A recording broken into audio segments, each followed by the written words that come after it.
ఏదైనా యుద్ధం జరుగుతున్నప్పుడు క్షిపణుల ప్రయోగాల గురించో లేకపోతే ఇతరత్ర బాంబుల మోతల గురించో మనం జనరల్గా వార్తలు వింటూ ఉంటాం. కానీ ఇరాన్ వర్సెస్ అమెరికా ఈ యుద్ధానికి సంబంధించిన వార్తల్లో ఎప్పుడు చూసినా కూడా వార్నింగుల మీద వార్నింగులు. అటు ఇరాను తగ్గదు, ఇటు అమెరికాను తగ్గదు. అలా అని చెప్పేసి విజృంభించదు. అట్లా అది అలా దేనికి అర్థం కాకుండా ప్రపంచాన్ని ఒక రకమైనటువంటి ఆందోళనలోకి నెట్టివేసే పరిస్థితే నెలకొంటోంది. చర్చలు మరోసారి విఫలమయ్యాయి అక్కడ. వార్నింగుల వారితో వరల్డ్ అంతా కూడా వర్రీ అవుతోంది. దానికి సంబంధించిన ఒక వార్తను చూద్దాం. అమెరికా, ఇరాన్ దేశాల మధ్య యుద్ధాన్ని ముగించే దిశగా జరుగుతున్నటువంటి చర్చలు మరోసారి ప్రతిష్టంభనలోకి వెళ్ళాయి. పాకిస్తాన్ మధ్యవర్తిత్వం ద్వారా ఇరాన్ పంపినటువంటి తాజా ప్రతిపాదనల్ని అమెరికా అధ్యక్షుడు డొనాల్డ్ ట్రంప్ తిరస్కరించారు. ఈ ప్రతిపాదనలు తనకు ఏమాత్రం సంతృప్తినివ్వలేదని, అమెరికా అంగీకరించలేని అంశాలను ఇరాన్ అడుగుతోందని ఆయన గడిచిన శుక్రవారం వైట్ హౌస్ వేదికగా స్పష్టం చేశారు.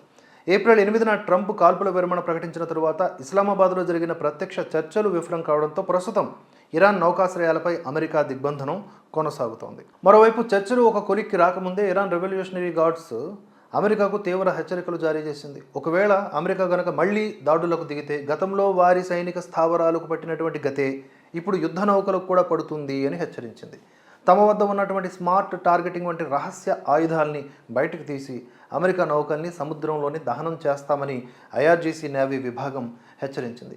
ఈ మేరకు Iran aerospace force commander brigadier general Seyed Majid Mousavi సామాజిక మాధ్యమాల్లో ఘాటుగానే వ్యాఖ్యలు చేశారు. నిజానికి ఇరాన్ తన తాజా ప్రతిపాదనని ఏప్రిల్ 30న పాకిస్తాన్కు అందజేసింది.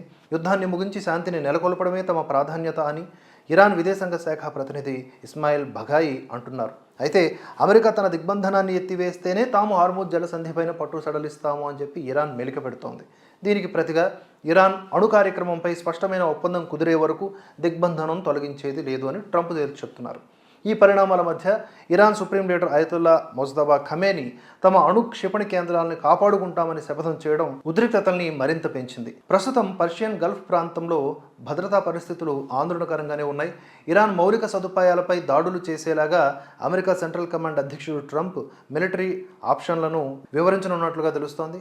ఇరు దేశాలు ఒకవైపు చర్చల ప్రతిపాదనల్ని పంపుకుంటూనే మరోవైపు యుద్ధ విమానాలు, నౌకలతో పరస్పరం హెచ్చరించుకోవటం అంతర్జాతీయ సమాజంలో ఆందోళన కలిగిస్తోంది.